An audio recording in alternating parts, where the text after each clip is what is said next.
And joining us now for more on World Refugee Day is William Spindler. He's the spokesperson for the UN Refugee Agency. Thank you for joining us today, William. Many people across Europe and the US feel that the refugee crisis is hitting these places disproportionately. But is this really the case? No, it's not. We understand that there is a huge concern in Europe and other developed countries about immigration, but we really need to make a distinction between immigration and people who are fleeing their countries because of war and persecution. In other words, refugees, who are the vast majority of whom are in developing countries. 85%, in fact, of all refugees in the world are in developing countries, not in Europe and not in the developed world. Yeah, and what countries are they fleeing to? So they're coming from the developing countries. Where are they going? Well, two-thirds of all refugees in the world, in fact, come from only 5 countries.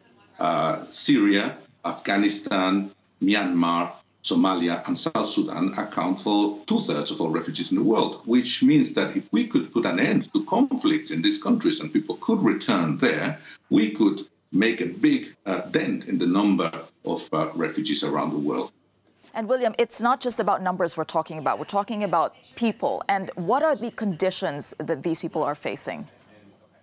That's absolutely right. Today, on World Refugee Day, we want to remind the world that behind these statistics, there are people like you and me, people who have stories of loss and tragedy, but also of resilience, of survival, and people who are making a contribution to the societies where they are. People who are feeding their children, working, sending their children to schools, people who have dreams. And this is very important.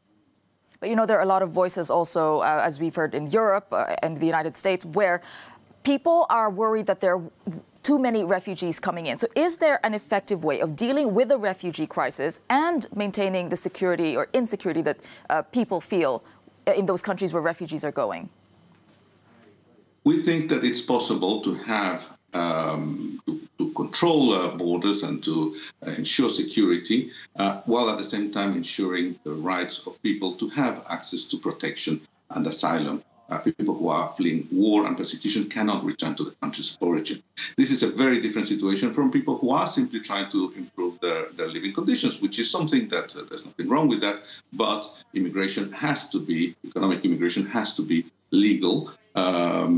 Whereas in the case of people who have no choice, they have to flee, they cannot return to the countries of origin, we need to find solutions. And there are examples of this. Yesterday, our High Commissioner for Refugees fled with over 120 refugees out to Niger to find solutions. William, apologies, we'll have to leave it there, but thank you very much for joining us today on World Refugee Day. William Spindler, their spokesman for the UN Refugee Agency. Thanks.